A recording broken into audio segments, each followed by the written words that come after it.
ഞാനൊരു 5-8 മാസത്തിന് ശേഷം ആദ്യമായിട്ടൊരു പൊതുവേദിയിൽ പ്രത്യക്ഷപ്പെട്ടു. ഈ കേരളത്തിലും തന്നെ ആയതിൽ അതിയായ സന്തോഷം. കേരളത്തിനേക്കാൾ 4 വയസ്സ് കുറവാണ്. കേരളം എന്നേക്കാൾ ഇളയതാണ്, എന്നേക്കാൾ ചെറുപ്പമാണ്. പ്രതീക്ഷിക്കാവുന്നതുള്ളൂ കേരളം എത്രത്തോളം ചെറുപ്പമാണ്. നമ്മുടെ സാമൂഹിക സൂചികകൾ പലപ്പോഴും ലോകത്തെ അമ്പരിപ്പിച്ചു. ലോകത്തിന്റെ അതിസമ്പന്ന രാജ്യങ്ങളിൽ 20 ഭാഗങ്ങളില്ലാത്ത കേരളമാണ് ഇത്രയും വലിയ നേട്ടങ്ങൾ പോയി. ഒരുപാട് സാമൂഹ്യ സേവന രംഗത്ത് നമ്മൾ ഒരുപാട് മുന്നിലാണ്. മറ്റ് പലരെയും അപേക്ഷിച്ചു ഈ നേട്ടങ്ങളെല്ലാം നേടിയത് സാമൂഹ്യ ബോധത്തിന്റെ, നമ്മുടെ ജനാധിപത്യ ബോധത്തിന്റെ തലമുറയാണ്. മുഖ്യമന്ത്രിയുടെ അതിദാരിദ്ര്യമുക്ത സംസ്ഥാനമായി കേരളത്തിൽ പ്രഖ്യാപിക്കുമ്പോൾ അതിനേക്കാൾ വലിയൊരു ഉത്തരവാദിത്തമാണ് അദ്ദേഹം ഏറ്റെടുക്കുന്നതെന്ന് ഞാൻ മനസ്സിലാക്കുന്നു. അതിദാരിദ്ര്യം മാത്രമേ, ദാരിദ്ര്യത്തിൽ നിന്ന് മാത്രമേ നാം ദാരിദ്ര്യം ഇനിയും നമ്മുടെ മുന്നിൽ ബാക്കിയാണ്. ഒരുപാട് പ്രതിസന്ധികളെ കേരള ജനത തോളോട് ചേർന്ന് നിന്ന് അതിജീവിച്ചിട്ടുണ്ട്. നമ്മുടെ സ്വാതന്ത്ര്യം കിട്ടുന്ന കാലത്തേക്കാൾ നമ്മുടെ ദാരിദ്ര്യത്തിലേക്ക് ഒരുപാട് കൂടുതൽ ഈ നിലയിലെത്തിച്ചത് നമ്മുടെ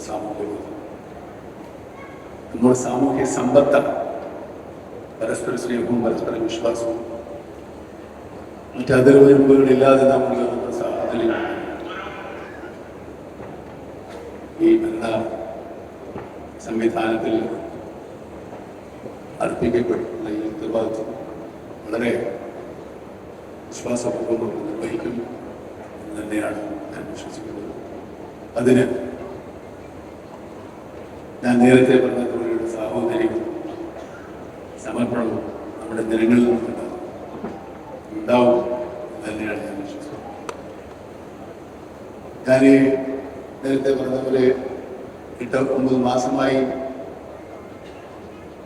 ഒരു പൊതുവേദിയൊരു നാട്ടിലൊന്നും ഇറങ്ങാത്താണ്. ഞാനിപ്പോൾ ഒരുപാട് കണ്ണഞ്ചിപ്പിക്കുന്ന വികസനങ്ങളുണ്ടായിരുന്നു. ഞാനിപ്പോൾ ഒരുപാട് ദൂരം യാത്ര ചെയ്യുന്നതാണ്. ഇപ്പോൾ യാത്ര ചെയ്യാൻ ഒരു 6-7 മാസങ്ങൾക്കകം ആ യാത്ര കൂടുതൽ സുഗമമാകും എന്ന് ഞാൻ വിശ്വസിക്കുന്നു. അത് വികസനം തന്നെയാണ്. പക്ഷേ വികസനം എന്ന് നമ്മൾ പറയുമ്പോൾ വികസനം ആരുടെ വികസനമാണ്? രാജപാതകൾ വലിയ കെട്ടിടങ്ങൾ നിർമ്മിക്കുന്നത് കൊണ്ട് മാത്രം നാം വികസിക്കപ്പെടുന്നു. വികസിക്കേണ്ടത് നമ്മുടെ സാമൂഹ്യ ജീവിതമാണ്. സാമൂഹ്യ ജീവിതം വികസിക്കണമെങ്കിൽ ദാരിദ്ര്യം പരിപൂർണമായി തുടച്ചു മാറ്റപ്പെടും. ദാരിദ്ര്യം പരിപൂർണമായി തുടച്ചു മാറ്റപ്പെട്ട സ്ഥലങ്ങൾ വളരെ അപൂർവമേ ഉള്ള ഇത്തരത്തിലില്ല. കേരളം പലതരം മാതൃകയാണ്. കേരള ജനത അതിൽ നിന്നും ആ സംരംഭങ്ങൾ പിന്നിൽ ഉണ്ടായിരുന്നു. അതുപോലെ ദാരിദ്ര്യം തുടച്ചു മാറ്റാൻ ഞാൻ നേരത്തെ സൂചിപ്പിച്ചതുപോലെ തോളോട് ചേർത്ത് സാഹോദര്യത്തോടെ നമുക്ക് ദാരിദ്ര്യത്തെ നേരിടാൻ, ദാരിദ്ര്യത്തെ ഏത് കണ്ണഞ്ചിപ്പിക്കുന്ന വികസനങ്ങളുണ്ടെങ്കിലും വിശക്കുന്ന വയറിനുള്ളിൽ ഒരു വികസനത്തിന് വരെ ആ